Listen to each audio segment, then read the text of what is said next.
मार्कण्डेय उवाच ॐ यद्गुह्यं परमं लोके सर्वरक्षाकरं नृणाम् यन्न कस्यचिदज्ञातं तन्मे ब्रूहि पितामह। ब्रह्मोवाच अस्ति गुह्यतमं विप्र सर्वभूतोपकारकम्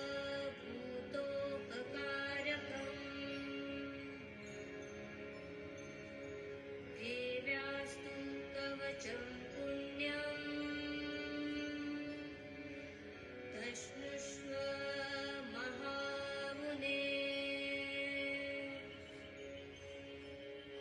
प्रथमं शैलपुत्री च द्वितीयं ब्रह्मचारिणी तृतीयं चन्द्रघण्टेति पुष्माण्डेति चतुर्थकं पञ्चमं स्कन्दमातेति षष्ठं कात्यायनीति च सप्तमं कालरात्रीति महागौरीति चाष्टमं नवमं सिद्धिदात्री च नवदुर्गा प्रकीर्तिता।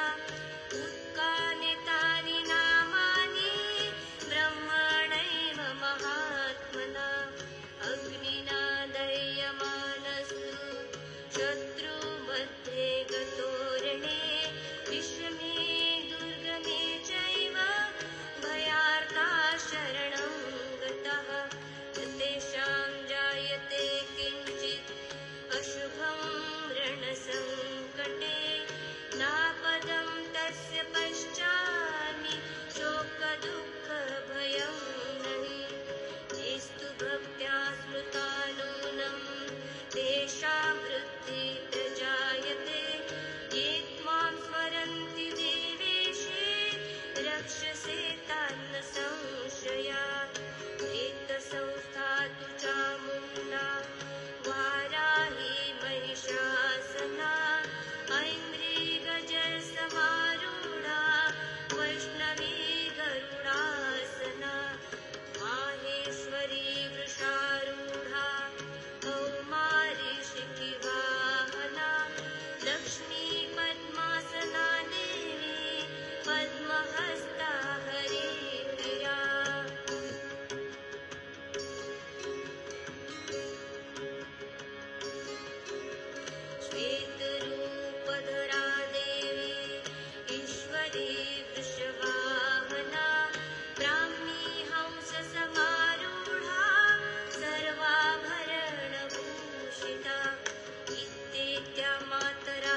रक्षेत् यशस्विनी त्रिनेत्रा च भ्रुवोर्मध्ये यमघण्टा च नासिके शङ्खिनी चक्षुषोर्मध्ये श्रोत्रद्वारवासिनी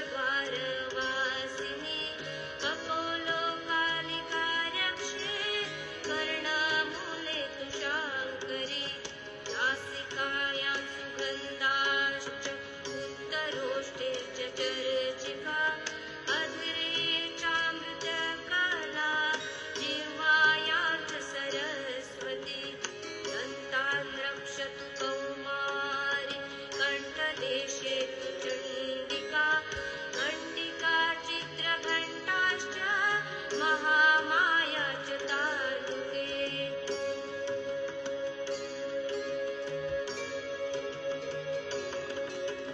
कामाक्षी चिबुकं रक्षे वाचं मे सर्वमङ्गला ग्रीवाया भद्रकाले च पृष्ठवंशे धनुर्धरे नीलग्रीवा बहिःकण्ठे नलिका नलकूबरे स्कन्धौघं देवी रक्षे बाहू मे वज्रधारिणी हस्तयोदण्डिनी रक्षे अम्बिका चाङ्गुलीषु च नखाञ्चूलेश्वरी रक्षे कुक्षो रक्षे तुलेश्वरी स्तनौ रक्षे महादेवी मनःशोकविनाशिनी हृदये ललिता देवी उदरे शूलधारिणी नाभौ च कामिनी रक्षे गुह्यं गुह्येश्वरी तथा पूतना कामिकामेणु हृदे महिषवाहिनी भट्ट्यां भगवती रक्षे ज्ञानोनि विन्ध्यवासिनी जङ्गे महाबला रक्षे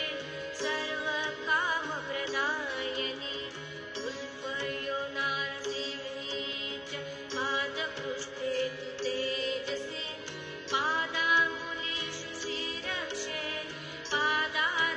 पादाधस्थलवासिनी नखान्दंष्ट्राकराले च केशाञ्च ऊर्ध्वकेशिनी व्योमकुटेषु कौमारी त्वचं वागीश्वरी तथा रक्तमज्जावसामांसा न्यस्तिमेधासि पार्वती मन्त्राणि कालरात्रिश्च वित्तं च मुकुटेश्वरी पद्मावती पद्मकोशे कफे चूडामणिस्तथा ज्वालामुखी नखज्वाला अभेद्या सर्वसन्धिषु शुक्रं ब्रह्माणि मे रक्षे छाया छत्रेश्वरी तथा अहङ्कारं मनोबुद्धिं रक्षन्ने धर्मधारिणी प्राणात्मानु तथा व्यानं मुदानं च समानकं वज्रहस्ता च मे रक्षे प्राणं कल्याणशोभना रसे रूपे च गन्धे च शब्दे स्पर्शे च योगिनी सत्त्वं रजस्तमश्चैव रक्षे नारायणी सदा वायु रक्षतु वाराहि धर्मा रक्षतु वैष्णवी यशं कीर्तिं च लक्ष्मीं च धनं विद्यां च चक्रिणी पुत्रम् इन्द्राणि मे रक्षे पशून् मे रक्ष चण्डिके पुत्रान् रक्षेन् महालक्ष्मी भार्या रक्षतु भैरवी पन्थान् सुपथा रक्षेन् मार्गं क्षेमकरी तथा राजद्वारे महालक्ष्मी विजया सर्वथा स्थिता रक्षाहीनं तु यत्स्थानं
शिवेन सह मोदते इति देव्या कवचं सम्पूर्णम् साक्षात् श्री आदिशक्ति माताजी श्री निर्मला देव्यै नमो नमः।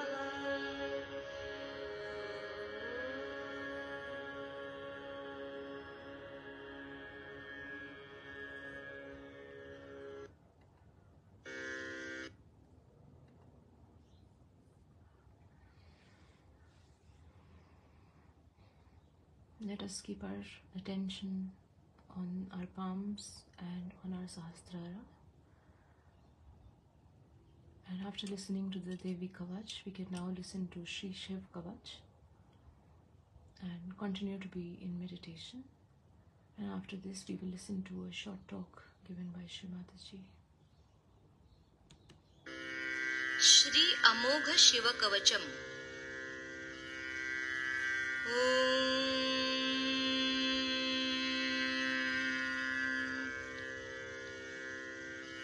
श्री गणेशाय नमः।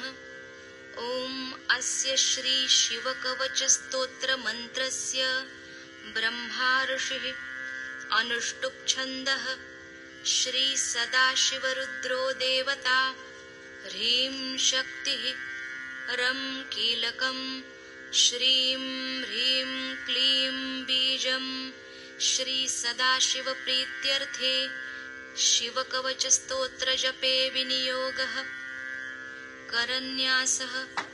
ओम नमो भगवते ज्वलज्वालामालिने ओम ह्रां सर्वशक्तिधाम्ने ईशानात्मने अंगुष्ठाभ्यां नमः। ओम नमो भगवते ज्वलज्वालामालिने ओम नं ह्रीं नित्यतृप्तिधाम्ने तत्पुरुषात्मने तर्जनीभ्यां नमः। ओम नमो भगवते ज्वलज्वालामालिने ओम मं रूं अनादिशक्तिधाम्ने अघोरात्मने मध्यमाभ्यां नमः। ओम नमो भगवते ज्वलज्वालामालिने ओम श्रीं रैं स्वतन्त्रशक्तिधाम्ने वामदेवात्मने अनामिकाभ्यां नमः। ओम नमो भगवते ज्वलज्वालामालिने ओम वां रौं अलुप्तशक्तिधाम्ने सद्योजातात्मने कनिष्ठिकाभ्यां नमः। ओम नमो भगवते ज्वलज्वालामालिने ओम यं रः अनादिशक्तिधाम्ने सर्वात्मने करतलकरपृष्ठाभ्यां नमः।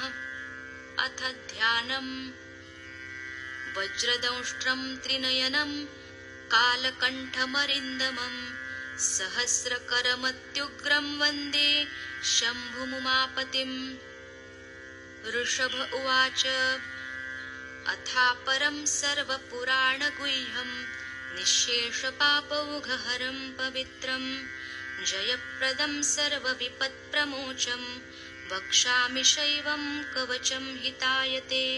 नमस्कृत्य महादेवं विश्वव्यापिनमीश्वरं वक्षे शिवमयं वर्म सर्वरक्षाकरं नृणां। शुचौ देशे समासीनो यथावत् कल्पितासनः जितेन्द्रियो जितप्राणश्चिन्तयेच्छिवमव्ययम्। हृत्पुण्डरीकान्तरसन्निविष्टं स्वतेजसा व्याप्तनभोऽवकाशम् अतीन्द्रियं सूक्ष्ममनन्तताद्यं ध्यायेत्परानन्दमयं महेशम्। ध्यानावधूताखिलकर्मबन्धश्चरं चितानन्दनिमग्नचेतः षडक्षरन्याससमाहितात्मा शैवेन कुर्यात् कवचेन रक्षाम्।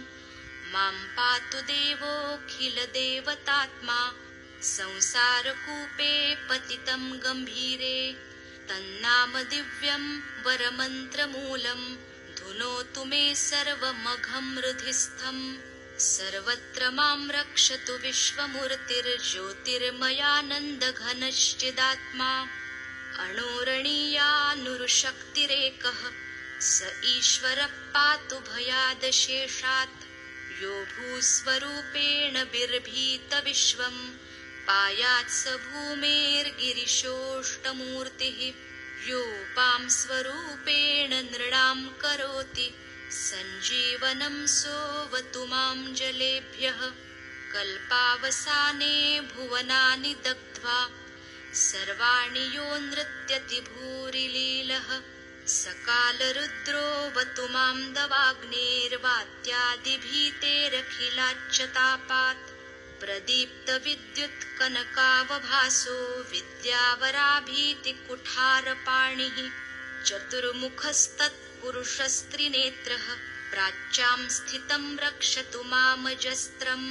कुठारवेदाङ्कुशपाशशूलकपालढक्काक्षगुणान्दधानः चतुर्मुखो नीलरुचिस्त्रिनेत्रः पायादघोरो दिशि दक्षिणस्याम् कुन्देन्दुशङ्खस्फटिकावभासो वेदाक्षमालावरदाभयाङ्कः त्र्यक्षश्चतुर्वक्र उरुप्रभावः सद्योऽधिजातो वस्तु मां प्रतीच्यां वराक्षमालाभयटङ्कहस्तः सरोजकिञ्जल्कसमानवर्णः त्रिलोचनश्चारुचतुर्मुखो मां पायादुदीच्यां दिशि वामदेवः वेदाभ्येष्टाङ्कुशपाशटङ्क कपालढक्काक्षकशूलपाणिः सितद्युतिः पञ्चमुखोऽवतान्मामीशान ऊर्ध्वं परमप्रकाशः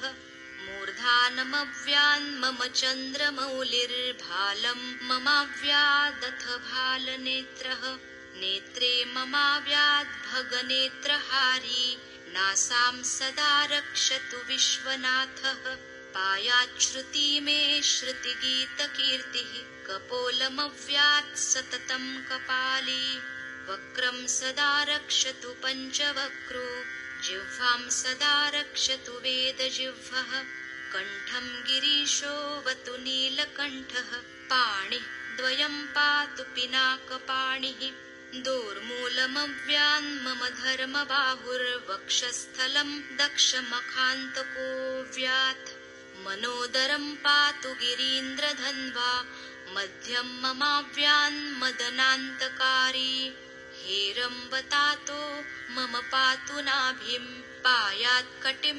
धूर्जटिरीश्वरो मे ऊरुद्वयं पातु कुबेरमित्रो जानुद्वयं मे जगदीश्वरोऽव्यात् जङ्घायुगं पुङ्गवकेतुरव्यात् पादौ ममाव्यत् सुरवन्द्यपादः महेश्वरः पातु दिनादियामे मां मध्ययामेऽवतु वामदेवः त्रिलोचनः पातु तृतीययामे वृषध्वजः पातु दिनान्त्ययामे पायान्निषादौ शशिशेखरो मां गङ्गाधरो रक्षतु मां निशीथे गौरीपतिः पातु निशावसाने मृत्युञ्जयो रक्षतु सर्वकालम् अन्तःस्थितं रक्षतु शङ्करो मां स्थाणुः सदा पातु बहिस्थितं मां तदन्तरे पातु पतिः पशूनां सदाशिवो रक्षतु मां समन्तात् तिष्ठतमव्याद्भुवनैकनाथः पायाद्व्रजन्तं प्रथमाधिनाथः वेदान्तवेद्योऽवतु मां निषण्णं मामव्ययः पातु शिवशयानम् मार्गेषु मां रक्षतु नीलकण्ठः शैलादिदुर्गेषु पुरत्रयारिः अरण्यवासादिमहाप्रवासे पायान्मृगव्याध उदारशक्तिः कल्पान्तकोटोपपटुप्रकोप स्फुटाट्टहासोच्चलिताण्डकोशः घोरारिसेनरणवधुर्निवार महाभयाद्रक्षतु वीरभद्रः पत्यश्वमातङ्गघटावरूथ सहस्रलक्षायुतकोटिभीषणम् अक्षौहिणीनां शतमाततायिनां छिन्द्यान् मृडो घोरकुठारधारया निहन्तु दस्यून् प्रलयानलार्चिर्ज्वलत्त्रिशूलं त्रिपुरान्तकस्य शार्दूलसिंहर्क्षवृकादिहिंस्त्रान् सन्त्रासयत्वीशधनुः दुःस्वप्नदुःशकुनदुर्गतिदौरमनस्य दुर्भिक्षदुर्व्यसनदुस्सह दुर्यशांसि उत्पाततापविषभीतिमसद्ग्रहार्ति व्याधिंश्च नाशयतु मे जगतामधीशः। ॐ नमो भगवते सदाशिवाय सकलतत्त्वात्मकाय सर्वमन्त्रस्वरूपाय सर्वयन्त्राधिष्ठिताय सर्वतन्त्रस्वरूपाय सर्वतत्त्वविदूराय ब्रह्मरुद्रावतारिणे नीलकण्ठाय पार्वतीमनोहरप्रियाय सोमसूर्याग्निलोचनाय भस्मोद्धूलितविग्रहाय महामणिमुकुटधारणाय माणिक्यभूषणाय सृष्टिस्थितिप्रलयकालरौद्रावताराय दक्षाध्वरध्वंसकाय महाकालभेदनाय मूलाधारैकनिलयाय तत्त्वातीताय गंगाधराय सर्वदेवाधिदेवाय षडाश्रयाय वेदान्तसाराय त्रिवर्गसाधनायानन्तकोटिब्रह्माण्डनायकायानन्त वासुकी तक्षक कर्कोटक शंख कुलिक पद्म महापद्मेत्यष्ट महानागकुलभूषणाय प्रणवस्वरूपाय चिदाकाशाय आकाशदिक्स्वरूपाय ग्रहनक्षत्रमालिने सकलाय कलङ्करहिताय सकललोकैककर्त्रे सकललोकैकभर्त्रे सकललोकैकसंहन्त्रे सकललोकैकगुरवे सकललोकैकसाक्षिणे सकलनिगमगुह्याय सकलवेदान्तपारगाय सकललोकैकवरप्रदाय सकललोकैकशङ्कराय शशाङ्कशेखराय शाश्वतनिजावासाय निराभासाय निरामयाय निर्मलाय निर्लोभाय निर्मदाय निश्चिन्ताय निरहङ्काराय निरङ्कुशाय निष्कलङ्काय निर्गुणाय निष्कामाय निरुपप्लवाय निरवध्याय निरन्तराय निष्कारणाय निरन्तकाय निष्प्रपञ्चाय निस्सङ्गाय निर्द्वन्द्वाय निराधाराय निरागाय निष्क्रोधाय निर्मलाय निष्पापाय निर्भयाय निर्विकल्पाय निर्भेदाय निष्क्रियाय निस्तुलाय निस्संशयाय निरञ्जयाय निरुपमविभवाय नित्यशुद्धबुद्ध परिपूर्ण सच्चिदानन्दाद्वयाय परमशान्तस्वरूपाय तेजोरूपाय तेजोमयाय जय जय रुद्र महारौद्र भद्रावतार महाभैरव कालभैरव कल्पान्तभैरव कपालमालाधर खट्वांग खड्ग चर्म पाशांकुश डमरु शूल चाप बाण गदा शक्ति भिंदी पाल तोमर मुसल मुद्गर पाश परिघ भुषुंडी शतग्नि चक्राद्यायुध भीषण कर सहस्र मुख दंष्ट्रा कराल वदन विकटाट्ट हास विस्फारित ब्रह्मांड मंडल नागेन्द्र कुंडल नागेन्द्र हार नागेन्द्र वलय नागेन्द्र चर्मधर मृत्युंजय त्र्यंबक पुरांतक विश्वरूप विरूपाक्ष विश्वेश्वर वृषभवाहन विष विभूषण विश्वतोमुख सर्वतो रक्ष रक्ष मां ज्वल ज्वल महामृत्युमपमृत्युभयम् नाशय नाशय चोर भयमुत्सादयोत्सादय विषसर्पभयं शमय शमय चोरान् मारय मारय मम शमनुच्चाटयोच्चाटय त्रिशूलेन विदारय कुठारेण भिन्धि भिन्धि खड्गेन छिन्धि छिन्धि खट्वाङ्गेन विपोथय विपोथय मुसलेन निष्पेषय निष्पेषय बाणै संताडय संताडय रक्षांसि भीषय भीषय शेषभूतानि निद्रावय कूष्माण्डवेतालमारीच ब्रह्मराक्षसगणान् सन्त्रासय सन्त्रासय ममाभय कुरु कुरु वित्रस्तं मामाश्वासयाश्वासय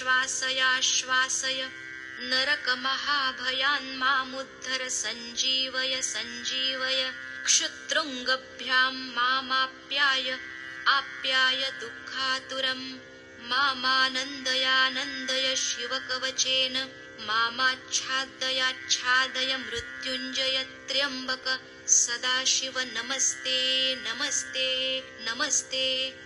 ऋषभ उवाच इत्येतत्कवचं शैवं वरदं व्यावृतं मया सर्वबाधाप्रशमनं रहस्यं सर्वदेहिनां यः सदा धारयेन्मर्त्यः शैवं कवचमुत्तमम् न तस्य जायते क्वापि भयं शम्भोरनुग्रहात् क्षीणायु अप्राप्तमृत्युर्वा महारोगहतोऽपि वा सद्यः सुखमवाप्नोति दीर्घमायुश्च विन्दति सर्वदारिद्र्यशमनं सौमङ्गल्यविवर्धनम् यो धत्ते कवचं शैवं सदैवैरपि पूज्यते महापातकसङ्घातैर्मुच्यते चोपपातकैः देहान्ते मुक्तिमाप्नोति शिववर्मानुभावतः त्वमपि श्रद्धया वत्स शैवं कवचमुत्तमम् धारयस्व मया दत्तं सद्यः श्रेयो यवाप्स्यसि। सूत उवाच इत्युक्त्वा ऋषभो योगी तस्मै पार्थिवसूनवे ददौ शङ्खं महारावं खड्गं चारिनिषूदनम् पुनश्च भस्म सम्मन्त्र्य तदङ्गं परितोऽस्पृशत् गजानां 600 द्विगुणस्य बलं ददौ भस्मप्रभावात् सम्प्राप्त बलैश्वर्यधृतिस्मृतिः स राजपुत्रः शुशुभे शरदर्क इव श्रिया तमाह प्राञ्जलिं भूयः स योगी नृपनन्दनम् एष खड्गो मया दत्तस्तपो मन्त्रानुभावितः शितधारमिमं खड्गं यस्मै दर्शयसे स्फुटं स सद्यो म्रियते शत्रुः साक्षान् मृत्युरपि स्वयम्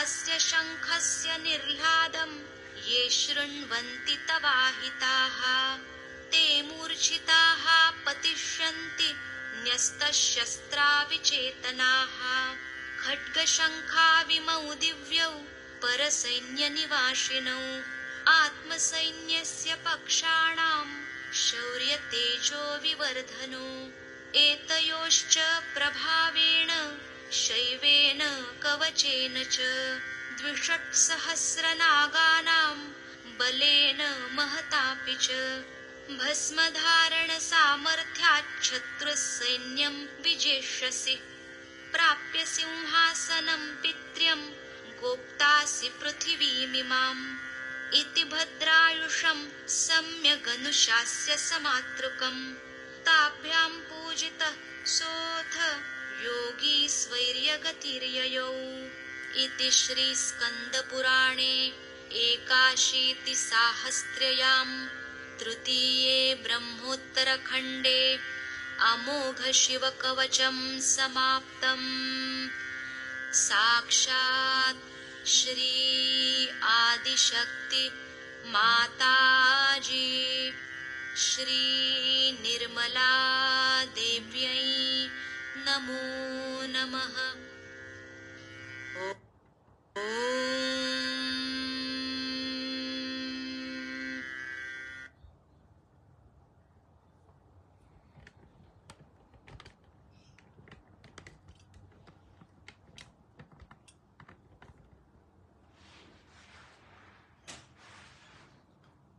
Before we listen to Shrimataji's talk, let us collectively offer some flowers at Shrimataji's holy lotus feet.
We can now listen to a short 10-minute talk given by Shrimataji on Shivratri Puja in Sydney from 1996.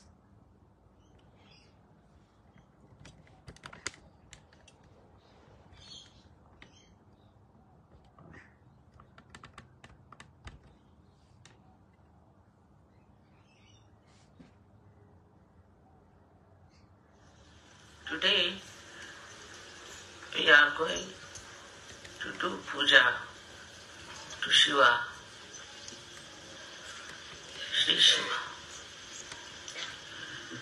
As you know, Sri Shiva is the reflection of Sadashiva within us. I've already told about the reflection. Sadashiva is the God Almighty, the one who sees the play of Adishakti. But he is the Father who is watching each one of his creation or her creation. His support to Adishakti is entirely, fully strengthening. There's no doubt in his mind about the capability of the Adishakti. But when he finds that in the play of Adishakti,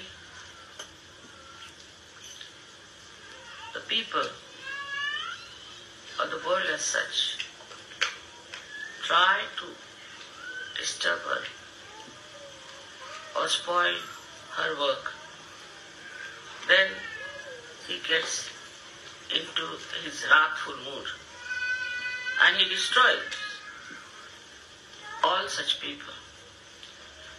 And maybe he destroys the whole world.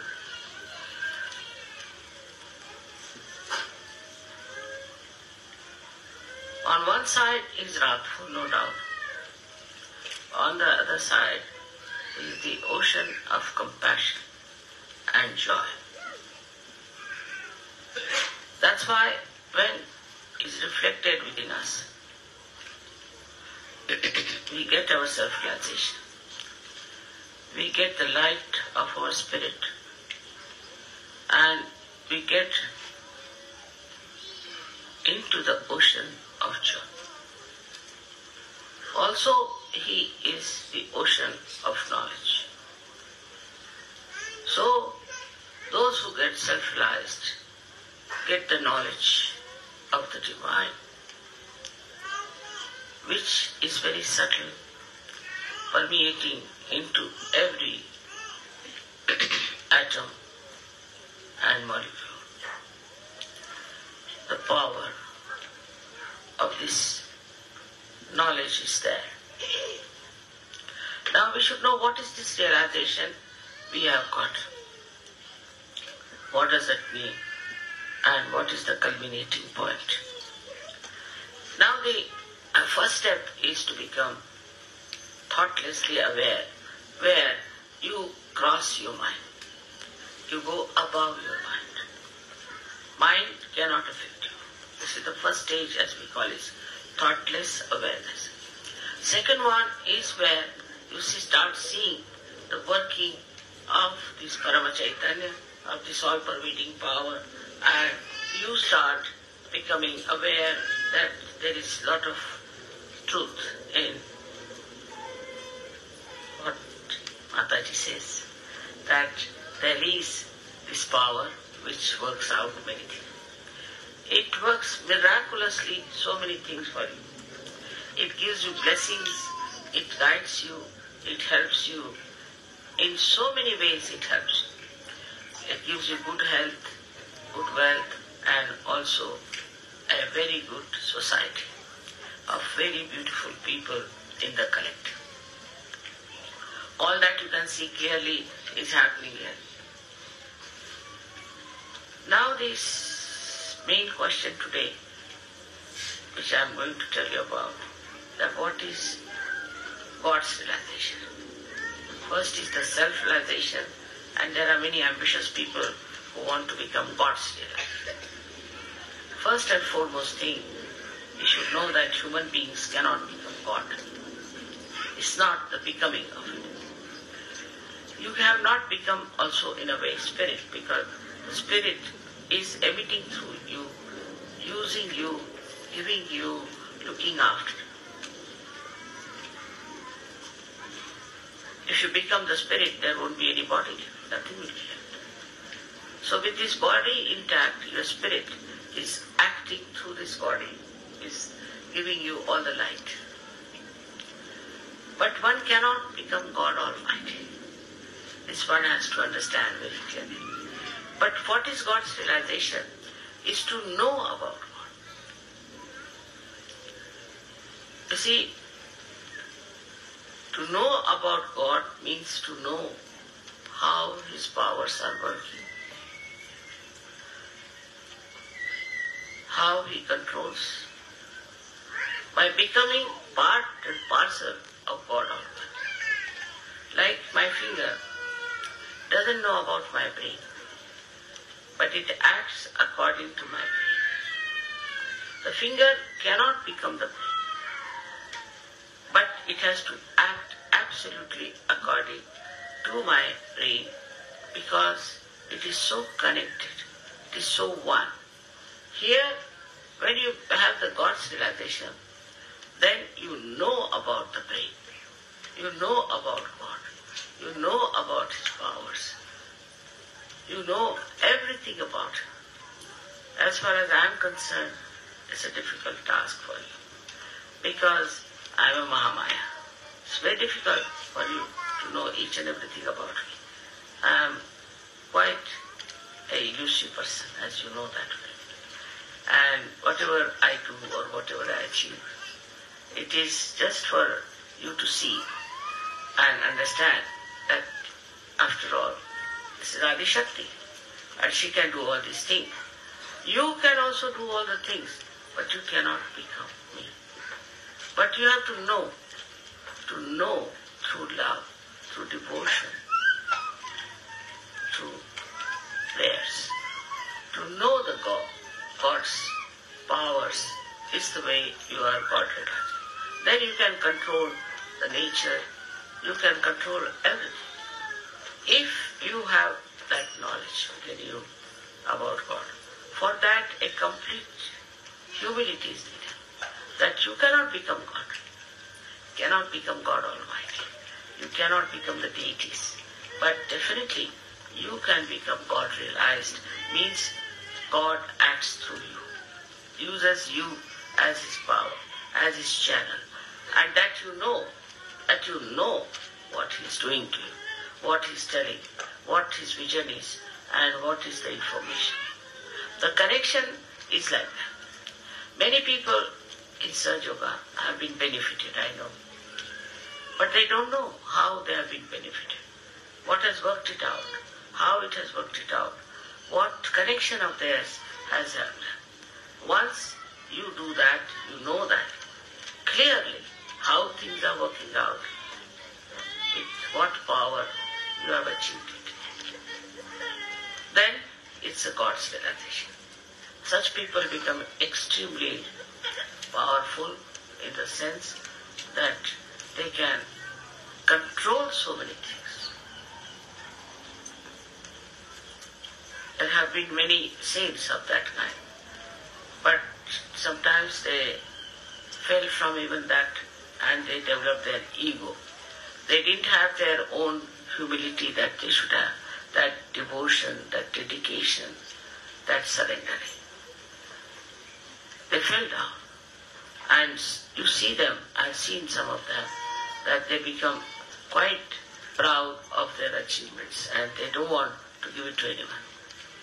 They think they have achieved it with great difficulties, and why should they give it to others? Such people are not going to rise very high. But you people who have got your realization and who are humble, who know that out of humility only, you are going to achieve your surrendering. Islam means surrender. Muhammad Sahib has talked about Islam, meaning you surrender. If you cannot surrender, you can never know God. He's clearly said that unless and until you know yourself, you will not know about God. So as Sajis, you have to know all the little things, all the big things, and all the great visions, that you can do it because of the grace of God, because His blessings, because of His love for you, that you have entered into the kingdom of God. I may say you have entered, I may say you have achieved that state, I may say that, but still you are not there. It's like if I tell somebody, now you are in Australia. He's not in Australia, but I can say you are in Australia. So he believes I am in Australia. That's not the way. You have to be in Australia. Then you have to know about Australia. You have to know what sort of climate it is, what sort of things it is. One flight is up to the thoughtless awareness. The second one is up to the doubtless awareness. And the third one is to God's realization. I have seen people who are very close to me also don't understand. They behave in such a manner as if now they have become gods. So egoistical they are that I am amazed at them. Then they have to leave Sahaja. So, you see, even if I praise you too much, if I say anything too much, you shouldn't get pampered. It's a testing ground. Or otherwise, also, if I tell you that this is not good, you should improve on this, you should mind. Because I have to do it. That's my job. And your job is to listen to me. Because I have nothing to gain from you. I do not ask for anything. What I want is you all should get all my powers. You may not become what I am, agree. But please try to get all the powers that I have, which is not a difficult thing. This is what is God's realization. That's what is to know Shiva and Sadashiva. Through the Shiva, you know Sadashiva. You see the reflection. And from reflection, you know who is the original. From the reflection you learn. Thus you reach that state where you think you are now definitely settled in the kingdom of God, and that you can see God. You can feel God. You can understand God. And you can love God. So may God bless you.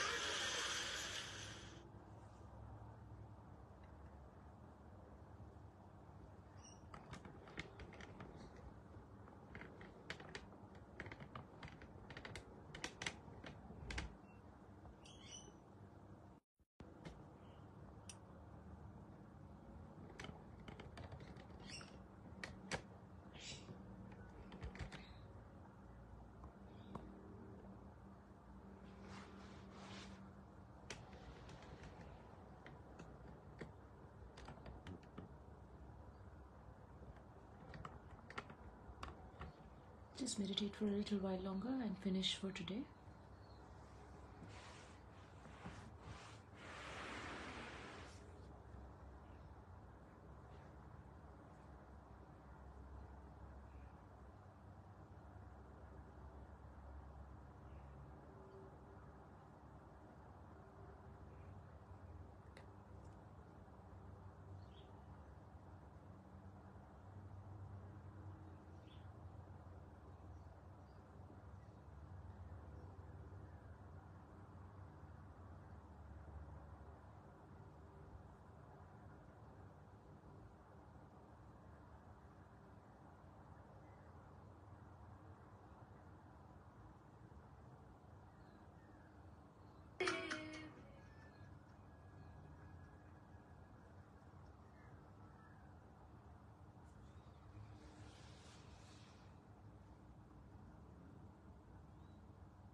Let us all collectively give abandon to our own hearts.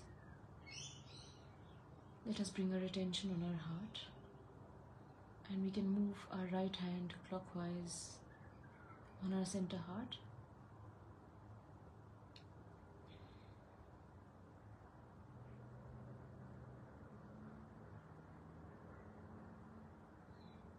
Mother, I am the Spirit.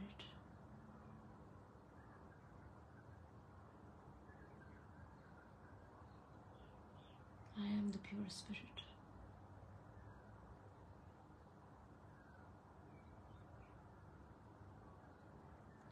Mother, please remove all the doubts, all the fear, all the anxiety from within me, so I can be thoughtlessly aware and doubtlessly aware.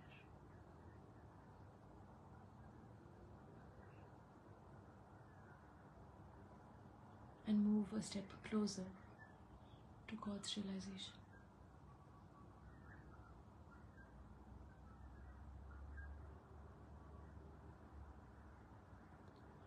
Mother, please remove all the doubts and fear from within me, all the excessive thinking, all the imaginary tigers,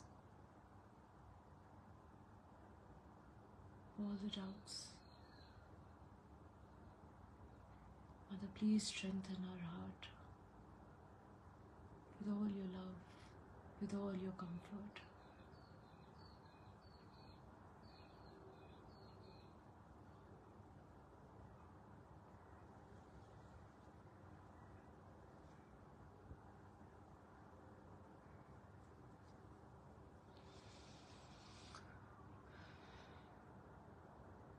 On that note, let us all collectively bow down in front of Shri Mataji, raise our Kundalini and put ourselves into a bandhan.